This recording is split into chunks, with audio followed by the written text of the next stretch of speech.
Wajju Ka Khalsa, Wajju Ki Fateh. My name is Paul Jale. I welcome you all in a breakfast show Saturday morning, and I hope that you're going to stay tuned in until 10 o'clock. I've got two special guests with me.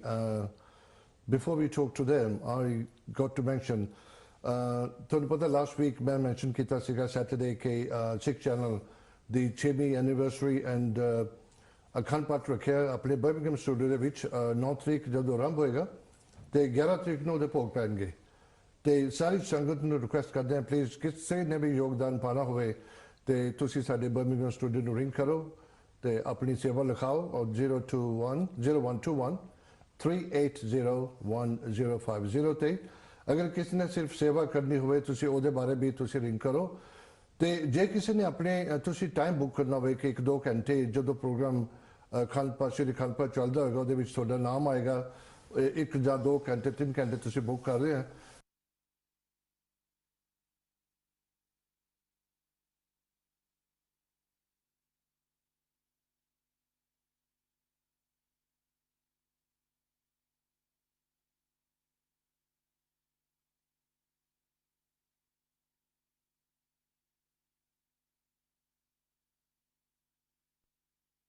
बारी गलबात करेंगे तो I think now I can go straight to my guest. Wajju Ka Khalsa, Wajju Ki Fateh. The first one is Charanjit Singh. Naal hage Jack Singh. Jab to welcome karde ji anu London studio. Thank you. I'm honored. I'm really pleased to have you in today. The थोड़ी journey दी कोई तकलीफ तो नहीं इस London तो आये बड़ा it's the other side of London. Difficult to come here, no, है ना? It's fine. It's fine. Very fine. Waheguru ji ki मेहर है. ते किस तरह तुसी ठीक पहुंचे तकलीफ तो नहीं? Yes, we're fine. Thank you. You've got nice to say. ते तुसी आज मैं थोड़ा पढ़ा सीखा प्रोफाइल वगैरह सारा कुछ के you lived in 1970's in East London. हाँ जी. ते you went through a bad time. You had a challenging time. ते ओदे बारे तुसी गलबात दसो थोड़ी बहुती what do you mean ते किस तरह होया 70 दे विच? Pal, 1970s, in our school, we were the only Asian children there. There was no other ethnic or race, it was just us two. And we had a very tough time because the communities and societies of Britain didn't know what a Sikh was. So with that came a lot of ridicule, a lot of bullying, which we managed to get through. Yes, and that's why we're sitting here today, and all thanks to Waheguru. Yeah. Jack, funny enough, you know, those, no, 72, I was living in South London as well in Catford. I was very fortunate because I didn't see much of that. I think the reason being, if I come to think of it, I used to work at the airport. So I spent my life towards this side of London than on this side. So I think I escaped all that what you went through. The तुसी बड़ा challenging childhood होया थोड़ा 1970 दे विच सारा कुछ. Can you tell me in detail कि किस तरह how was this challenging and all that?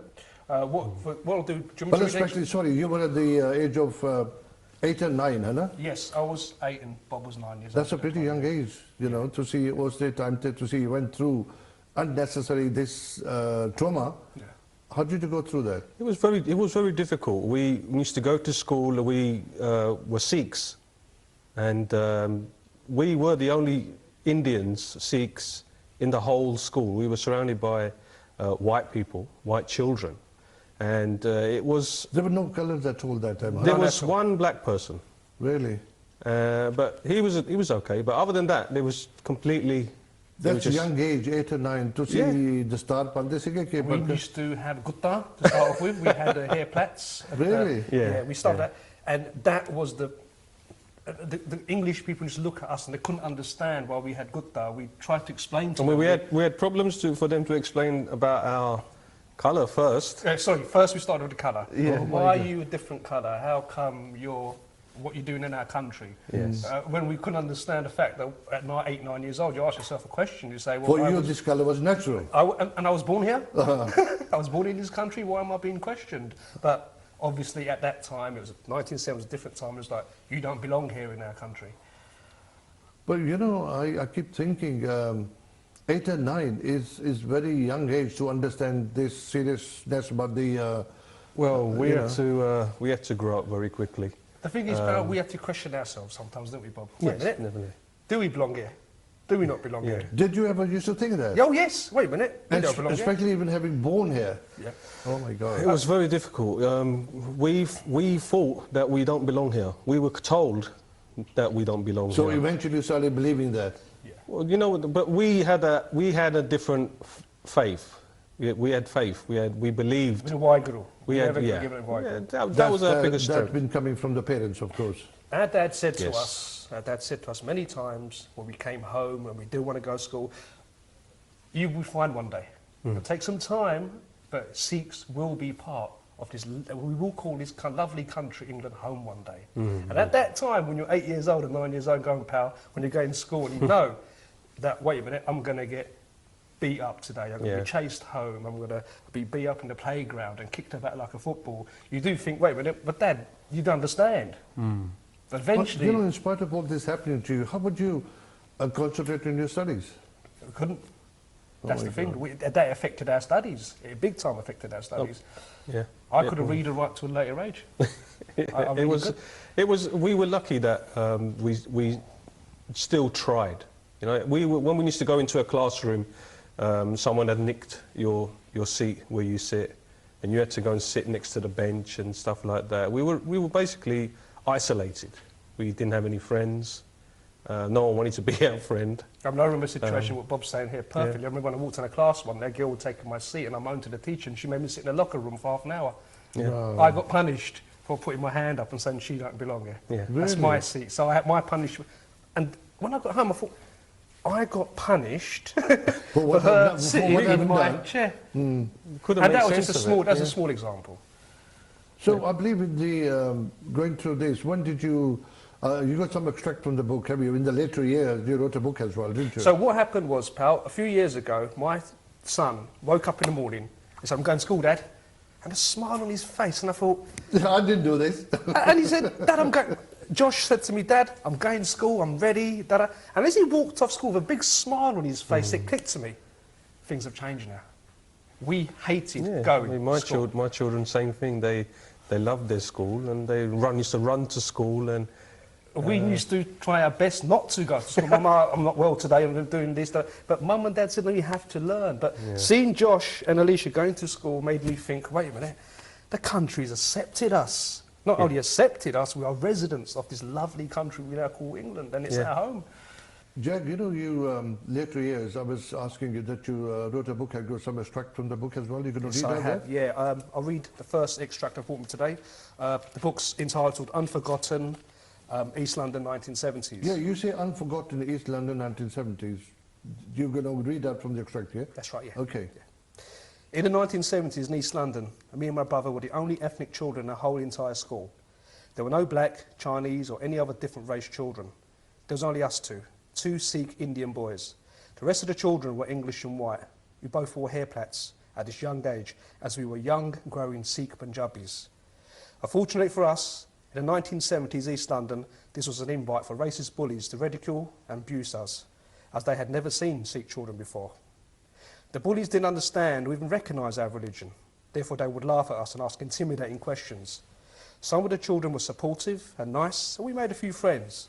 But the majority looked at us as we were aliens from another planet. Why do you wear hair plaits like a girl, although you're a boy? This was the question number 1 on the top 10 list. Almost Sorry, these are the photographs, yeah, these two. Yeah, that's it, yeah. Okay. That's in that school. Every child in the school had asked us this question at one time or another, even our friends.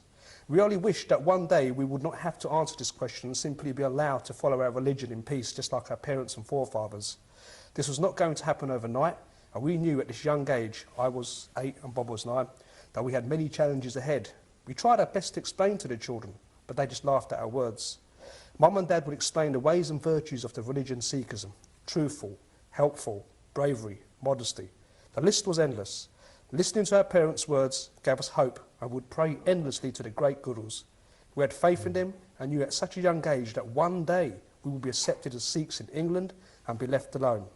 Both our parents were teaching us well. We knew it would take some time for us to be ready and be prepared for the battle that was slowly approaching us and our family. We eventually learned to ignore the abusive comments made by the children in school. But once the bullies realised that their mere words didn't harm us anymore, they decided to use another tactic. physical brutality. Yeah. You know, when you say from the extract that you were hoping things going to change, did you really have that in your mind at that age? Did you feel this going to happen? Well, we came to a stage where we were getting used to the bullies. There were certain bullies that were quite extreme. Oh my God. And there were certain bullies that were just like the ones that would just swear at you and stuff like that. The important question I have is the bullying and abuse. Can you describe me in detail? It came hand in hand. I mean, what kind of day was that person having? It was as simple as that. I mean, I would walk past someone and he would just kick me. And I'd Like look a at football, him. just kick. And the thing was, if we wanted to retaliate, which we very rarely did, we would get ganged upon. It wasn't just one person to one person, which we might have been able to deal with. It was more कि एक बंदा आया, एक बंदे ना तुसी लड़ रहे हो, तो ओरे चार पांच बंदे ओरे friend आ जाते हैं, over then Tanu. We've overpowered. There was no way. Charanjit Jag, you know, I'm sure the people listening out there, my heart goes for you because being at that age, firstly, you're dreadful to leave home to go to school. You never want to look forward to go to school. You hated it. And then every second, every minute you walk through the school, something going to happen to you. Someone going to kick you. Someone going to, you know, do abuse you, whatever. Nightmare. Pal, तुसी believe नहीं करना. एक बारी I had the whole school. गलती ना मैनू किसी ने मारिया सी घोड़े ने ते मैं उन्हें मैनू कहा मैं तेनू स्कूल दे बाद तेनू सिद्धा करता. Yeah, remember this show. याद है ना? Yeah. स्कूल दे बाद कहंदा मैं तेनू सिद्धा करदा. मैं क्या देख लेगे. मैं सोचे तो कल्ला कल्ला बंदा होएगा. मैं इस कार पार्क च पहुंचे. एक पासे में क्या 40 बच्चे मेरे नाल लड़न दी तैयार है. ए मेरा जगजीत जैक खड़ा मेरे लागे. कहंदा वो की करेगा ऐसे हुन. You know, I've been living in the same age that you're talking about, 1970s here in London especially. I've heard, not to that extreme. I'm amazed, honestly. And that is one of the reasons, Jag and Charanjit, I really wanted to get you here to talk about the seriousness of the things you went through. We thank you for that. No, it's important because you see, like I said to you earlier when we just started the show, that I lived in South London, which is not too far from East London anyway. I did go through, but nothing in comparison to what you went through. And this is why I felt very important the message must go across that where we are today, it wasn't easy to get here. No. Yeah. The thing is, but the main reason we wanted to do this interview, with your kind permission, is that not because we want people to feel sorry for us. We want